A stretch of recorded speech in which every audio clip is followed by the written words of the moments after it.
मी धनंजय मधुकर पाटील, मुक्काम पोस्ट वेली, तालुका चोपडा, जिल्हा जळगाव. यावर्षी पूर्व हंगामी कापसाची लागवड करत आहोत. कापसाला भाव नसल्यामुळे, खतांची टंचाई, मजुरांचा ताण, त्यामुळे तरी पर्याय नसल्यामुळे कापूस हे पीक लागवड करत आहे.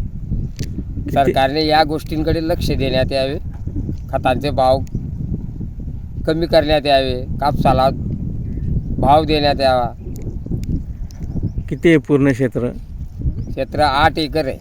पूर्ण कापूस लागवड करताय? 6 एकर कापूस लागवड करतो. अच्छा. कापसाला ज्या वेळेस कापूस शेतकऱ्यांच्या घरात येतात त्यावेळेस भाव नसतो, त्यावेळेस भाव पडून जातात.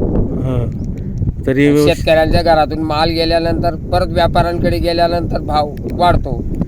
तरी मग शेतकऱ्यांना नाईलाज असते. दुसरे पीक पर्यायी नाही. कापसाचे नगदी पीक म्हणून गणलं जातं. अच्छा. आणि आता एवढ्या लवकर लागवड करण्याचं कारण काय? एवढ्या लवकर लागवड करण्याचं कारण आहे की दुबार पीक, या कापसावर दुबार पीक पर्याय म्हणून गहू, हरभरा, मक्का, दादर याकरता पूर्व हंगामी कापसाची लागवड करावी लागते. मजुरांची काही टंचाई?